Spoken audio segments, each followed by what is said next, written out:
நேரத்தை கடந்து காலமாக மாறுங்கள். உங்கள் லைஃபையே தலைகீழா புரட்டி போடக்கூடிய அளவுக்கு ரொம்ப முக்கியமான விஷயம் இந்த வீடியோவில் இருக்கு. ஸோ இந்த வீடியோவை ஃபுல்லாக பாருங்க. ஒருவேளை இந்த வீடியோவில் இருந்து உங்களுக்கு எதுவும் யூஸ்ஃபுல்லாக இல்லைன்னு நீங்கள் நினச்சிங்கன்னா கமெண்ட் செக்ஷன் கீழே இருக்கு, தாராளமாக நீங்கள் எப்போ வேணாலும் திட்டலாம். இப்போ வாங்க வீடியோக்குள்ளே போகலாம். அன்பார்ந்த அன்பர்களே, ஒரு சின்ன கேள்வியோட இந்த பயணத்தை தொடங்கலாம். காலையில் எழுந்ததுலேருந்து ராத்திரி தூங்குற வரைக்கும் நீங்க செய்யற விஷயங்கள்ல எதையெல்லாம் நீங்க உண்மையிலேயே விரும்பி தேர்வு பண்ணி செய்றீங்க? அலாரம் அடிச்சா எழுந்திருப்பீங்க, பல் துலக்குவீங்க, அதே இடத்துல உக்காந்து காஃபி, அப்புறம் அதே வழி, அதே வேலை, அதே டயர்ட் ஃபீலிங். ஒரு நாளாவது வாழ்க்கை வேற மாதிரி ஃபீல் ஆகுதா? இல்ல நேத்தி நடந்த அதே நாளை இன்னைக்கும் மீண்டும் ரிப்பீட் பண்றீங்களா? அன்பர்களே, நம்ம வாழ்க்கைய நாம தான் நடத்துறோம்னு நம்புறோம். ஆனா உண்மையிலேயே நம்ம வாழ்க்கை ஓடுறது சில பதிவுகளால.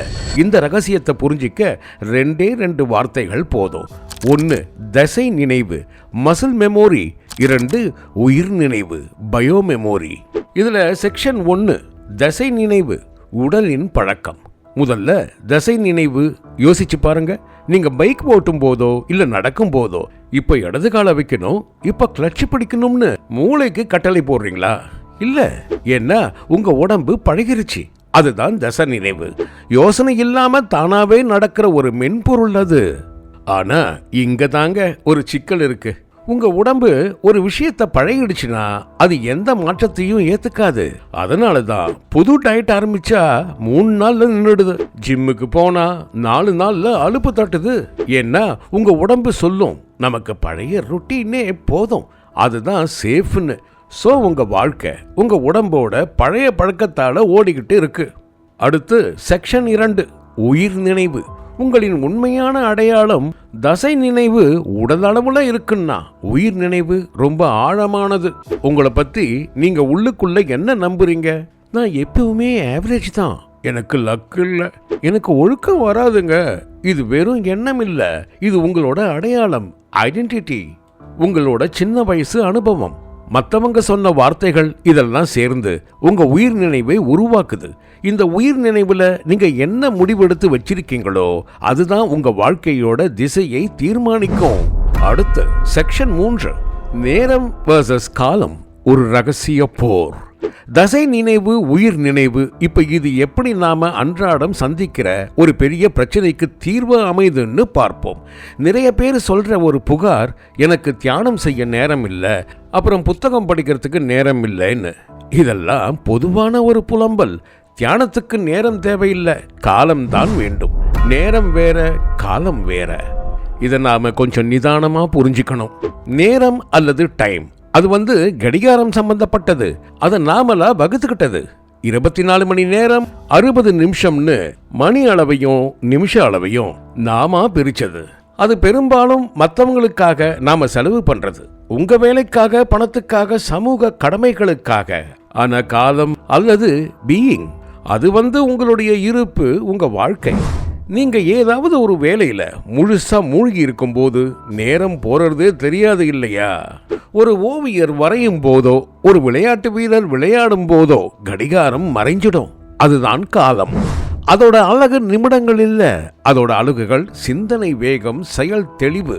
அப்ப காலம்ங்கிறது நம்ம வாழ்க்கை, நேரம்ங்கிறது சமூகம் நம்ம கிட்ட இருந்து எதிர்பார்க்கிறது. அப்போ நாம நம்ம வாழ்க்கையான காலத்தை சமூகத்தோட எதிர்பார்ப்புகளுக்காகவும் பணத்துக்காகவும் நேரமா மாற்றி அவங்களுக்கு வாடகை கொடுக்கிறோம். இதுதான் நடக்குது. ஏன் நாம டயர்ட் ஆகுறோம்? உங்க உடம்பு ஒரு பக்கம் இழுக்கும், மனசு ஒரு பக்கம் போராடும். ஆனா கடிகாரமும் வேலை செய்யன்னு சொல்லும். இந்த போராட்டத்துல தான் சோர்வு உண்டாகுது. அது வேலை அதிகமா இருக்கிறதுனால இல்ல, நம்ம உயிர் ஓட்டத்துக்கு எதிராக வாழறதுனால தான் நாம சோர்வடைகிறோம். காலத்தை வெறும் நேரமா மாத்தி பார்க்கறது தான் நாம நமக்கு செஞ்சுக்கிற மிகப்பெரிய துரோகம். எப்போ நீங்க ஒரு காரியத்தை பணத்துக்காகவோ இல்ல பதவிக்காகவோ ஒரு ஷெட்யூல் போட்டு செய்றீங்களோ அப்பவே உங்க காலம் நேரமா தரம் குறையுது. அடுத்து செக்ஷன் 4 நேரத்தை காலமாக மாற்றுவது எப்படி? அந்த குருவின் பாடம், ஸ்டோரி. சூரிய நமஸ்காரம் செஞ்சா பிரபஞ்சத்தோட சக்தி உடம்புக்குள்ள பாயும்னு குரு விளக்குகிறார். சீடனோ 1 மணி நேரம் செஞ்சுட்டு சாமி ரொம்ப டயர்டா இருக்குன்னாரு. அந்த நேரத்துல குரு சொல்ற ஒரு வரி அதுதாங்க இந்த மொத்த உரையாடலோட திறவுகோள் மாதிரி இருக்கு. குரு சொல்றாரு, சிஷ்யா, இப்பொழுதுதான் உன் காலம் நேரமாக மாறத் துவங்குகிறது. அந்த தருணம் தான் ஆன்மீக பயிற்சி உங்க வேலைகள் பட்டியல்ல, அதாவது டு டூ லிஸ்ட்ல ஒரு வேலையா மாறுற தருணம். அதாவது சூரிய நமஸ்காரம் செய்யும் போது உன் உடலில் அபரிவிதமான ஆற்றல் உண்டாகும் என்பது உனக்கு தெரியும். உன் உயிர் நினைவா மட்டும் இருக்கும். ஆனால் நீ செய்யும் பொழுது உன் உடல் சோர்வடைகிறது.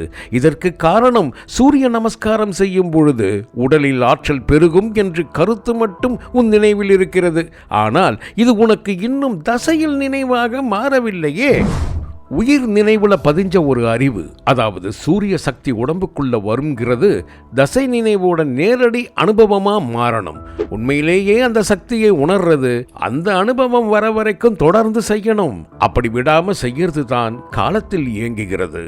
ஆனா தினமும் காலையில 1 மணி நேரம் சூரிய நமஸ்காரம்னு அட்டவணை போடுறது நேரத்துல சிக்கிறது. சோர்வு என்பது வேறொன்றும் இல்லை, உங்க மனசு உங்களை சாட்சி பார்க்க நினைக்கிற ஒரு மாயை தான். சோர்வை தாண்டி அந்த சத்தியம் உடம்புக்கு பழகும்போது அப்புறம் அங்க சோர்வு இருக்காது, ஒரு பேரானந்தம் தான் இருக்கும் என்றார் குரு. அதன் பிறகு குருவின் உபதேசத்தை கேட்ட சீடன் சூரிய உதயம் முதல் அஸ்தமனம் வரைக்கும் சூரிய நமஸ்காரம் செஞ்சதாகவும், ஒரு கட்டத்தில் அந்த சோர்வு சுத்தமா மறைஞ்சி தன் உடம்பே ஒரு சக்தி ஓட்டமா மாறினதை உணர்ந்ததாகவும் சொல்றாரு. அப்பதான் அவருக்கு புரியுது, காலம் நேரமா மாறுற கொடுமைக்கு காரணம் நம்ம மனச்சோர்வும் அதை தள்ளி போடுற பழக்கமும் தான். நேரத்தை ஃபர்ஸ்ட் வைக்காதீங்க. எவ்வளவு நேரம்னு கேட்கறத விட்டுட்டு எவ்வளவு ஈடுபாடு, இன்வால்வ்மெண்ட்னு கேளுங்க. எண்ணத்தை மாத்துங்க. டைம் வேஸ்ட் ஆகுது, லேட் ஆகுதுன்ற பயம் உங்க கற்பனை திறனை சுருக்கும். அந்த பயத்தை விட்டுட்டு அந்த பணியில லயித்திருங்க. பழக்கங்கள் நேரத்துல உருவாக கூடாது, காலத்துல உருவாகணும். உங்க எனர்ஜி எப்போ அதிகமா இருக்கோ அப்ப அந்த பழக்கத்தை செய்யுங்க. அப்போ அது போராட்டமா இருக்காது, அடையாளமா மாறும். சரி சரி, இந்த தத்துவம் எல்லாம் கேட்க நல்லா தான் இருக்கு. ஆனா இதை நம்ம அன்றாட வாழ்க்கையில எப்படி பயன்படுத்துறது? நான் ஒரு கம்பெனியில வேலை பார்க்குறேன், எனக்கு டெட்லைன் இருக்கு, நான் எப்படி திட்டமிடாம இருக்க முடியும் சொல்லுங்க அப்படின்னு நீங்க கேட்கலாம். நியாயமான கேள்வி, எல்லோருக்கும் வரும் சந்தேகம்தான் இது. சோ திட்டமிடுவதை, அதாவது பிளானிங்கை நிறுத்துங்கள். ஒரு நிமிஷம், என்னது திட்டமிடுறத நிறுத்தணுமா? நாம படிச்ச எல்லா செல்ஃப் ஹெல்ப் புத்தகங்களும் திட்டமிடுதலோட முக்கியத்துவத்தான சொல்லுது. ஆனா பிளான் பண்றவன் செய்ய மாட்டான், செய்யறவன் பிளான் பண்ண மாட்டான். பல நேரங்கள்ல ஒரு செயலை செய்யறதுல இருக்கிற அந்த நிச்சயமற்ற தன்மையும் தோல்வி பயத்தையும் தவிர்க்க நம்ம மனசு திட்டமிடுதல்ங்கிற பேர்ல ஒரு பாதுகாப்பு வளையத்தை உருவாக்குது. திட்டம் போடும்போது நம்ம ஏதோ சாதிச்சிட்டா மாதிரி ஒரு ஃபீலிங் கிடைக்குது. ஆமா, ஒரு போலியான திருப்தி. ஆனா உண்மையிலேயே நாம செயல்ல இறங்கவே இல்லை. நான் ஒரு சிறந்த சமூக சேவகனாக வேண்டும்னு ஒருத்தர் நினைக்கிறார்னா அவர் என்ன செய்யணும்? நாளைக்கு காலையில 1 மணி நேரம் இதுக்காக ஒதுக்குறேன்னு நேரம் ஒதுக்க கூடாதா? ஒதுக்க கூடாது. அப்படி நேரம் ஒதுக்கிறதே அந்த சத்தியத்தின் மேல உங்களுக்கே முழு நம்பிக்கை இல்லைன்னு தான் காட்டுது. மாறாக அந்த உயர்ந்த கருத்து உங்க உயர் நினைவிலிருந்து பொங்கி அதுவே உங்க சுவாசமா மாறணும். அது நிஜமாகும் வர அது சம்பந்தப்பட்ட செயல்களை தொடர்ந்து அறுபடாம செஞ்சுக்கிட்டே இருக்கணும். இதுதான் அறுபடாத சாதனை. ஒரு சத்தியத்தை, ஒரு உயர்ந்த எண்ணத்தை உங்க மனசுக்குள்ளேயே வச்சு அதுக்கு ஒரு திட்டம் போட்டு அட்டவணை தயார் செஞ்சு கொஞ்சம் கொஞ்சமா செய்யறது வேற. அந்த சத்தியத்தையே உங்களுக்கான எரிபொருளா மாத்தி அது ஒரு பெரிய ரூபமா உங்க உயிர் நினைவிலிருந்து செயலாக வெளிப்படணும். அது நேர அட்டவணையில உங்க வேலையா வரக்கூடாது, உங்க வாழ்க்கையின் வெளிப்பாடாக அது வர வேண்டும். முடிவாக அந்த ராக்கெட் பாய்ச்சல் உயிர் நினைவுல இருக்கிற உங்க நம்பிக்கை திசை நினைவுல உங்க செயலா மாறணும். அது உங்க இயல்பா மாறும்போது நீங்க எதையும் முயற்சி செய்ய மாட்டீங்க, நீங்க அந்த செயலாகவே இருப்பீங்க. நேரம் சார்ந்து இயங்கி பெரிய விஷயங்களை சாதிக்கிறது என்பது படிக்கட்டில் ஏறி 40 அடுக்கு மாடியின் உச்சத்திற்கு போற மாதிரி. அது ரொம்ப கஷ்டம். மெதுவாக நடக்கும். ஆனா காலம் சார்ந்து சாதிக்கிறதுங்கிறது லிஃப்ட்ல ஏறி 400 அடுக்கு மாடிக்கு மேல அசால்ட்டா போற மாதிரி. இந்த 40 அடுக்குல இருக்கிறவன் எல்லாம் நினைச்சுக்கிட்டு இருப்பான், நான் இந்த 40 மாடிக்கு இவ்வளவு பாடுபடுறேன்னு. இவன் 400 அடுக்குக்கு என்ன பாடுபட்டிருப்பான்னு. ஆனா அவனுக்கு தெரியாது அந்த 400வது மாடிக்கு போறவன் லிஃப்ட்லன்னு. ஏன் இது லிஃப்ட் வேகத்தில் இருக்கு? நேர வாழ்க்கை ஸ்டெப்ஸ். இது சமூகத்திற்காக உங்க காலத்தை தரம் குறைச்சி கடிகார முள்ளுக்கு பயந்து ஓடுற ஒரு சாதாரண நடை. இதுல ஒவ்வொரு அடியும் சோர்வைத்தான் தரும். கால வாழ்க்கை லிஃப்ட். இது உங்க உயிர் நோக்கத்தோட பர்பஸ். தசை நினைவும் உயிர் நினைவும் இணையும் போது வர்ற ஒரு பாய்ச்சல். இதுல சோர்வு இருக்காது, ஒரு பேரானந்தமான வேகம் தான் இருக்கும். நேரங்காலம் புரியாதவன் தான் நேரங்காலம் தெரியாம வாழ்ந்துகிட்டு இருக்கான். நீங்க அந்த லிஃப்ட்ல ஏறி காலத்தை வெல்ல தயாரா? ஆக இன்று நாம் தசை நினைவு, உயிர் நினைவுங்கிற 2 அடுக்குகள் பத்தியும் நேரம் மற்றும் காலம்ங்கிற 2 வாழ்க்கை முறைகள் பத்தியும் பார்த்தோம். சுருக்கமா சொன்னா உங்க அன்றாட செயல்கள், அதாவது தசை நினைவு உங்க உயிர் நோக்கத்தோட, அதாவது உயிர் நினைவோட இணையாத போது உங்க காலம் மற்றவங்களுக்கான நேரமாக செலவழிக்கப்படுது. உங்க முதலாளிக்கு பணமாகவும் உங்க குடும்பத்துக்கு பொருட்களாகவும் அது மாறிடுது. ஆனா உங்க காலம் உங்களுக்கு வாழ்க்கை.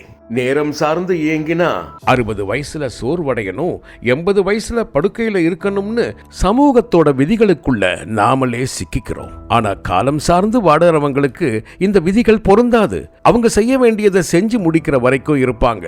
யாரு காலம் சார்ந்து வாழ ஆரம்பிக்கிறாங்களோ அவங்க தலைவர்களா மாறுறாங்க. நேரம் அவங்கள கட்டுப்படுத்துறது இல்ல, காலம் அவங்களுக்கு எல்லையற்ற சாத்தியங்களை தருது. உங்க வாழ்க்கையை ஒரு கப்பல்னு வச்சுக்கோங்க. அந்த கப்பல் காலம்ங்கிற பெருங்கடல்ல சுதந்திரமா பயணம் செய்யுதா, அல்லது நேரம்ங்கிற நங்கூர சங்கிலிகளால் சிக்கிக்கொண்டு ஒரே இடத்துல தத்தளிச்சுக்கிட்டு இருக்கா? சிந்தியுங்கள், செயல்படுங்கள், வெற்றிக்கனியை தட்டி பறியுங்கள்.